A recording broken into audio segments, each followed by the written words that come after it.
Welcome to Sunshine Cathedral's Queer God Squad. It's Monday, November 3rd, 2025. I am Bishop Darrell Watkins, the Senior Minister of the Sunshine Cathedral. With me today are Bishop Robert Griffin, Reverend Dr. Ann Atwell, and Reverend Kevin Tisdall. We are the Queer God Squad. Visit sunshinecathedral.org to learn more about us. Queer God Squad was created by Hotspots Happening Out to support our mission to explore the value of faith in the LGBTQ community. There is no streaming TV show like this in the entire world. In 2025, we are celebrating the 40th anniversary of Hotspots magazine, with Queer News Tonight sharing over 11,000 stories and 11 million views so far. We are the largest nonprofit LGBTQ media organization in America, and we encourage you to support our mission to inform, entertain, and educate our community and allies. This is the Sunshine Cathedral Perspective, remembering a New Thought pioneer who remains dear to many LGBTQ people. Myrtle Fillmore was born in 1845 and died in October 1931. She was the co-founder, alongside her husband Charles, of the Unity Movement, a significant branch of New Thought Christianity. Her central role in establishing the organization was catalyzed by a profound spiritual healing experience. Diagnosed with tuberculosis and given a poor prognosis, Fillmore adopted the transformative affirmation, and I'm quoting her, "I am a child of God, and therefore I do not inherit sickness." Through dedicated prayer and mental practice, she claimed to have fully recovered. This personal triumph sparked the creation of Silent Unity in 1890, a global 24-hour prayer ministry, often referred to as, quote-unquote, the heart of unity. Her emphasis on practical Christianity and the innate divine potential in every person forms the enduring legacy of the movement she helped pioneer. Because of New Thought's affirmation of divine qualities in every person and understanding of God as eternal loving presence, it is a spiritual tradition embraced by many LGBTQ people. I remember going to a couple of Unity chapters in New Jersey, in Newark, and I found it to be very enriching and very, I enjoyed it. And it is a powerful and power-filled community. I went to one in New Jersey. I'm sure that there are others everywhere. And I have a feeling that it's got a very strong queer following. So I congratulate, and we, some of us are very, very deeply involved in New Thought. And I've heard stories about going to Unity Village where it's almost like going to Mecca for a lot of people. Mm-hmm. So I say I say that is a wonderful thing, and there are so many different ways that we can reach our spirituality. So, yay! Mm-hmm. Yeah. Mm-hmm. One of the wonderful things, she comes from a time when there was this burst of femininity in spirituality. I mean, the Fox sisters were starting the Spiritualist Church. Melinda Kramer founded the Divine Science Movement. The secondary founders that took over after her were the Brooks sisters, Nona Brooks, and then her sister Fanny, and then they had another sister, Althea. And they started Divine Science. Mary Baker Eddy, of course, started Christian Science. Emma Curtis Hopkins was a student of Mary Baker Eddy's, and then she started her own independent New Thought school in Chicago. And a lot of the names you hear amongst the New Thought pioneers studied with her, from her. The Home of Truth movement was started by Annie Ricks Millets. And then here comes Unity with Myrtle Fillmore co-founding with her husband. But she was actually she brought him into New Thought. She had her healing experience. She brought him into the movement, and a lot of what they co-did together was actually at her. She was the impetus for it, and she actually was sort of in charge of the prayer ministry, Silent Unity, which was their first ministry, even before they had churches. Now, just to clear up a few things, I wasn't paying attention to all the pictures that went by, but one of them for sure, the lady with the short hair, that was Cora Fillmore. Charles's second wife. Oh. He married his secretary after Myrtle was older, and she died first. And after she died, he married his secretary, a younger woman. That was one of those photos. But anyway, just know he had 2 wives. But she was also a key mover. She wrote a book. A student worked for her who later was in charge of the International New Thought Alliance for decades. And so Cora was also important. And another woman leader in those early days. Also, just to make sure that people don't, because people they always get this mixed up because there's so many things. There's United Church of Christ, there's United Pentecostal, and so the unity is not Unitarian Universalist. No. Unity is not the Unification Church, the Reverend Moon business. Yeah. They are not Unity Fellowship, which was founded by Carl Bean. And they're sort of semi metaphysical, but also gospelly, mostly gay, started by gay people. That's not the Unity School of Christianity, Unity Church, Unity Village, Silent Unity, all of that.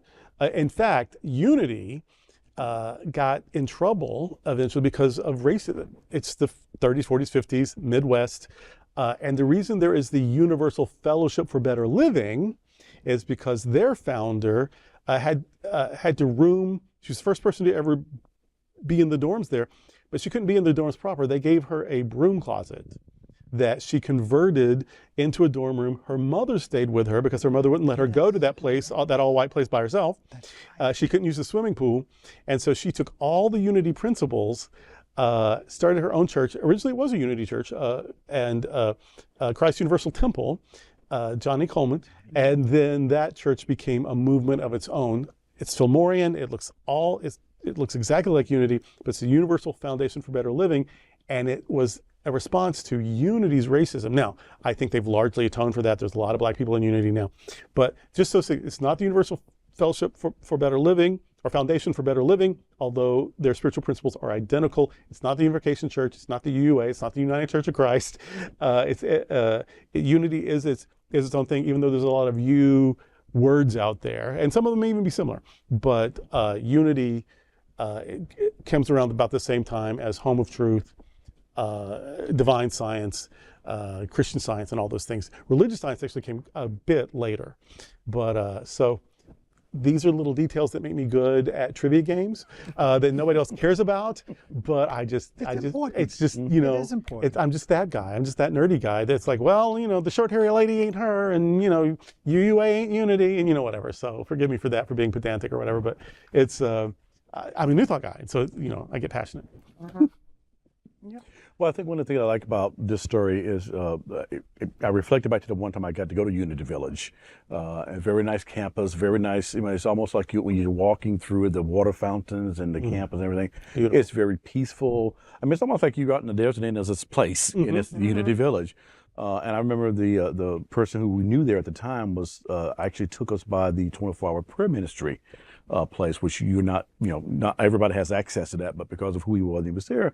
And you know, it was kind of one of those moments you realize that this is real. They do this 24 hours a day, that someone's here praying and it's being done. And I thought, you know, that's a lot of respect for people who have that type of dedication to what they believe in. And Unity's been doing that for quite some time. So if you ever get a chance to go to Unity Village, it's worth a trip there, even for either a conference or even just for your own. It's worth a trip there. We have members of the congregation who've gone there before for various things. And so, but just something to that presence, or once you're there, you tap into something that it's almost a unique vortex of a place around spirituality and connection, and to know that it's connected to somebody from this era and it still is alive and well today. It's a schlep. We've done retreats before. We've done them here, and we've done them at the Duncan Center. We might need to organize some sort of trip to Unity Village. It'd be worth it. Not, you know, you might get 40 people at the Duncan Center. It's a half hour away. We might get 12 that would go all the way to Missouri. But for whoever went, it's an experience. Yeah. Okay, you can sign me up. Okay.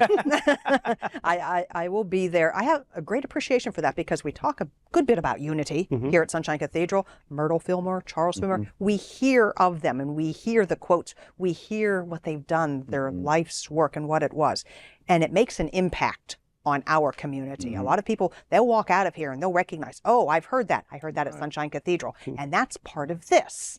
So that really is a great outreach to the LGBTQ community. Yeah. Our final There we blessing, prayers of protection, every Right. that we sing is from it's a unity prayer. And we got it from the unity hymnal. That's why we sing it. There you go. But we were once, when I first got here, we went to some interfaith event or whatever at the cathedral in Miami, and one of our people said, I think it was one of our deacons anyway, when they started doing the prayer of protection, like, hey, they've stolen our prayer. I'm like, no, we stole it from the same place. We stole it from the same place. Yep. But yeah, no, so and we've had 3 or 4 through the years, unity people even on staff here. So yeah, we're all the same thing. Yeah.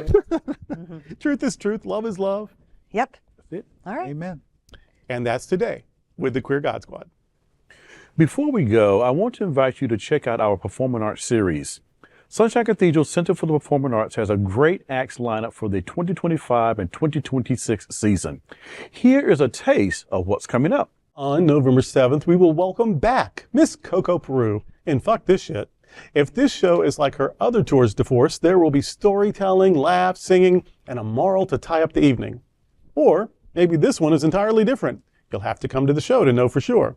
But you already know it's going to be one of the best nights of comedy and drag artistry you will have enjoyed all year. December 7th brings Matthew Darren's annual Holiday Fantasia, always amazing, and this year it will again be co-hosted by Varla Jean Merman.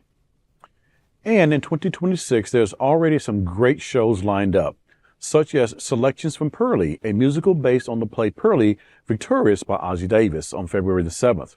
For more information about these shows and others, and to secure your tickets, go to sunshinecathedral.org/arts.